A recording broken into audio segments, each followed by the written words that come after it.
Most fighters, when they step into the ring against Gervonta Davis on 2 weeks' notice, they survive. They make it to the final bell, collect their check, and disappear. Isaac Cruz didn't just survive, he made Tank Davis work. He's still a young fighter, and every difficult moment he's faced has served as a lesson, experiences that have helped shape him into the relentless force he is today. So, does Isaac Pitbull Cruz have a ceiling, or is he still becoming something we haven't seen yet? Let's go back to where everything changed. Fierro was supposed to be a tune-up. Cruz was the heavy favorite, the momentum fighter. This was meant to be a statement win. Instead, it became a war.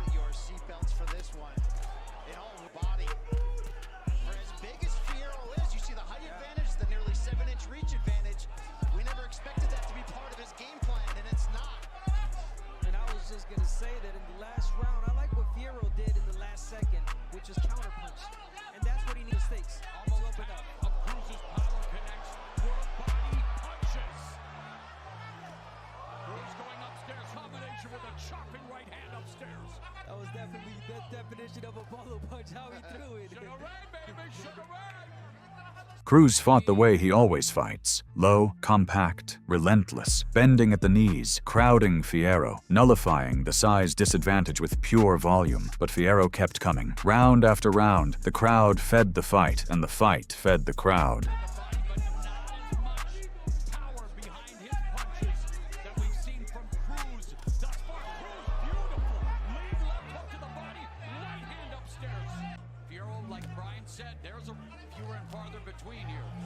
There's a right uppercut by Fierro, able to escape off the ropes, but on his back foot.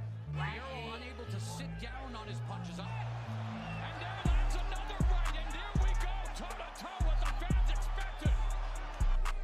Yeah, he does. He's a smaller guy, always leading with the head. Right now, hanging tough with him here in the fourth frame. Well, it's hard to compare Fierro. Wow. It's hard to compare Fierro to a Hall of Famer like Morales, but one thing about Eric Morales, when you hit him, he wanted to get that receipt back right away. You're seeing that same spirit on Fierro. Yeah, we are definitely. When Morales would hit him, he'll come back with a combination of his own. And that's what we're seeing tonight against these two Goes fighters. to the body, Fierro goes upstairs with a combination before the final bell. See that focused body attack this round from Pitbull, but he's getting countered with the right hand by Fierro. There was a good right hand upstairs by Pitbull. Leads with the right like Benavidez does, and went downstairs with a left hook to the liver. Right uppercut misses for Cruz. Nice combination from Fierro. Really good. Beautiful overhand right from Fierro as well. Pitbull landed a career-best 39 power shots in round one, and his power connects well. They have dropped each round down to 18 only in round four. Fierro certainly working his way back into the fight. He's got the respect of Cruz. And this is becoming the mano-a-mano fight we all signed up for coming in. We are through the midway point of the fifth round of the fight, and now Cruz connecting on Fierro. Corralled him in the corner momentarily. Counter right hand just misses for Fierro. Leads with the right hook and scores upstairs. There's a clipping right hand by Cruz. Cruz just 25 years old. Fierro just 26 yet to enter their physical primes, but at the lower weights, we know those primes don't last long. Especially when someone like Pitbull turning pro at age 16.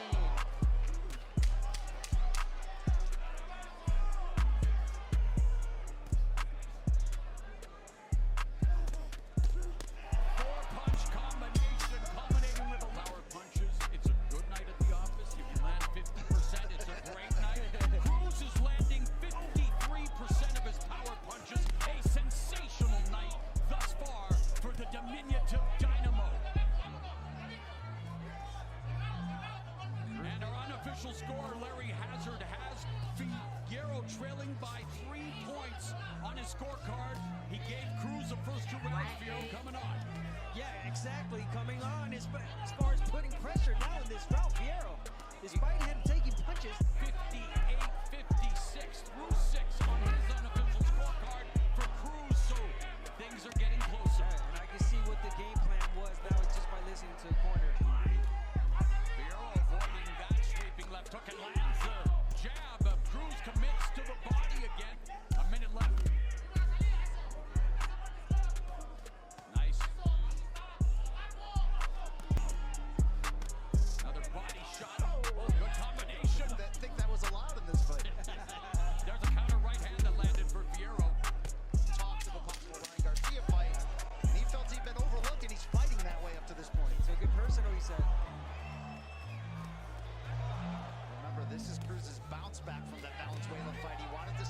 message. He may be getting an edge when it comes to rounds, but Fierro just isn't going anywhere. But in terms of the commemorative Aztec Warrior Championship belt, especially when you honor a guy like Israel Vasquez, and for my money, the first 3 fights between Vasquez and Rafael Marquez, maybe the greatest trilogy that I've ever witnessed. I know there was a quadrology there, but in this fight, these two are living up to the symbolism of that belt, Brian. And no doubt, this was about honoring the Mexican heritage. These two are certainly doing that, and then some at this point.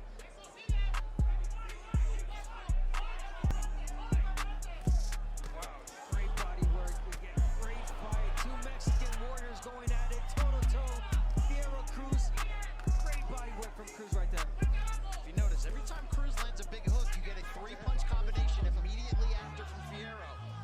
You have to wonder how the judges are going to be scoring these exchanges. Line about this fight, however, because Cruz and Fierro have already crashed. They've combined to throw over 1,000 punches. And we have yet to hit round 9. Oh, the left hook lands for Cruz upstairs. Fierro continues to throw back. And of course, in boxing, every round scored individually. 10-point must system. There's a right hook that lands upstairs for Cruz. We are watching them try to steal each other's souls in this scintillating scrap. Wow, lead left hook by Cruz catches Fierro on the chin. Whether or not Fierro can ultimately pull off this upset, from the very beginning when this fight was announced, he's acted like he belongs in this ring across from Cruz. We've talked about thrilling trilogies, Mexico versus Mexico. We could be seeing another one begin right here tonight. I wouldn't mind squashing it again. Let's get a rematch. Let's see how it ends up. Give and take. Big left hand. Big left hand and the big right hand by Cruz. And now again, just standing in front of each other, swinging with bad intentions. Oh, he gets clipped, but still standing. Let's listen to this crowd.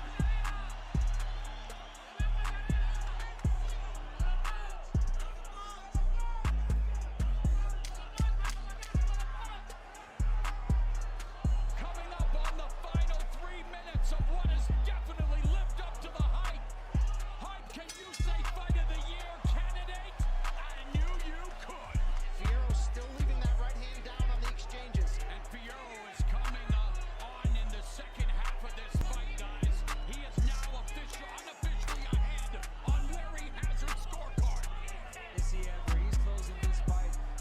Skill and determination that defines the essence of not only Mexican boxing. By the final bell, neither man had anything left to give, and neither had backed down once. Cruz may have edged the cards, but what that night proved wasn't that he won. It's that he needed that fight. He needed to be tested, pushed past what he thought he could handle, because that's how you find out what you're made of. Then came Lamont Roach, and a completely different kind of problem. No wars this time, no toe-to-toe brawls. Roach was a more technical and experienced opponent fighting for the WBC interim super lightweight title. This wasn't going to be about who hits harder. Roach used movement and counterpunching to disrupt Cruz's rhythm early on, making it clear this wouldn't be a straightforward fight. Cruz landed the knockdown, the defining moment of the fight, a reminder of what his hands can do. But Roach answered, kept countering, kept landing, kept making this harder than it had any right to be.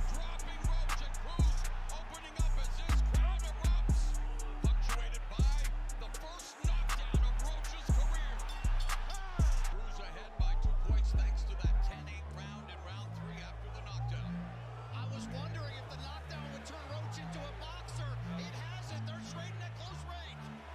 They talked about Roach. And you can see the body language of Roach, even though he's standing toe-to-toe, he knows he's got to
The judges called it a draw. Cruz didn't get what he came for, and somehow, walking away without a loss didn't feel like enough. That's what's interesting about him. Cruz has fought 3 of the most entertaining bouts of the last few years. He's been in wars, pulled off upsets, nearly toppled a star, and yet the ceiling question lingers. Because here's the thing about Isaac Pitbull Cruz. He is not a finished product. He's a fighter who has already been shaped by the kind of nights most men in this sport never experience. The tank fight that launched him, the Fierro war that tested him, the Roach draw that humbled him. Every one of those nights left a mark, and every mark made him better. So where does he go from here? What's the fight that finally answers the question? That's on you. Drop it in the comments.